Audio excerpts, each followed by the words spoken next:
I'll take the mic. I often read with glasses now too. So. I'm Dan O'Neill. I'm here tonight because I'd like to continue to work for you and serve you on the Rochester School Board. For those of you that watch on television, I've been doing that since November of 2010. And I've had the honor and pleasure of serving with 12 different individuals with 12 different viewpoints, each of which have been asking tough questions and making sure that we turn our education system positive and better. And it's already been covered by my friends and colleagues that I'm listening to tonight that the school board performs three functions for you. First and foremost, we set policy, and through that policy we set an environment and tone. And while I hope that you see that sometimes we're actively debating, I think you hopefully will see that we're always respectful. And hopefully our students can learn from that as well. Second, we hire the superintendent. I'm proud to be one of the individuals that got to cast a vote for Mike Munoz.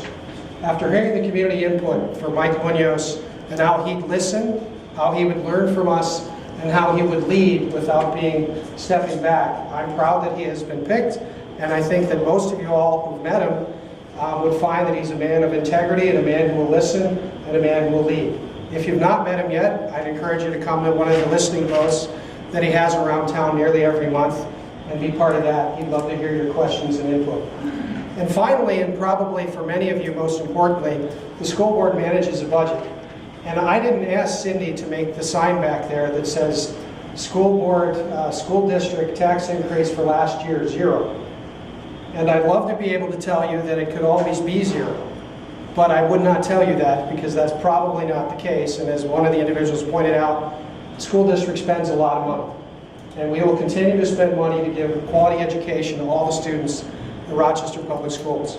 But I am proud of the way that we've had conversations, asked tough questions, and each of the board members has had a voice, and then in the end, each of the board members have a vote. We don't always agree, but in the end, I do believe that I'll get heard. And if you contact your school board members, they will listen to you, they will answer your question, and probably the one thing, and why I'm as excited to be here tonight to listen like you are, I hope to spend some of my next 4 years, it's 4, some of my next 4 years listening to the new voices that'll be on there. Brianna Bly, who's joined us, is now in the back, has served, and Jim Pittenger have both decided to leave the board after 10 years of credible service. And I know what a big deal that it is to spend even 1 year on the board, because there's a lot of tough questions. The gentleman who served on the other school board, I grew up in Lester Prairie, and my father was the school superintendent.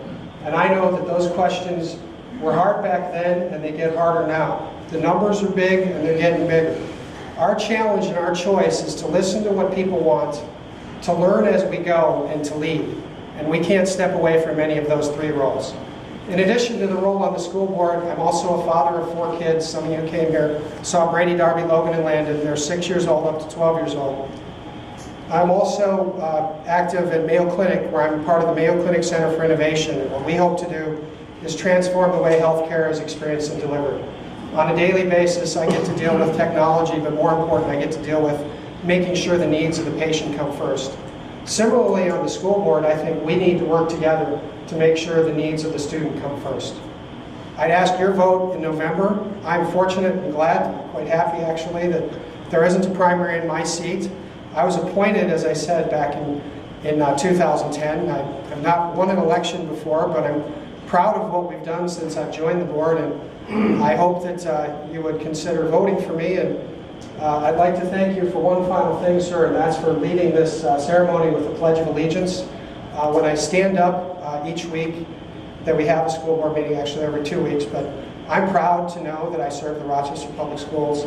Prior to that, I served in the U.S. military, and it's an honor, it's a duty, and it's a service, and I'd like to continue to do that for you on Rochester Public Schools. Thank you.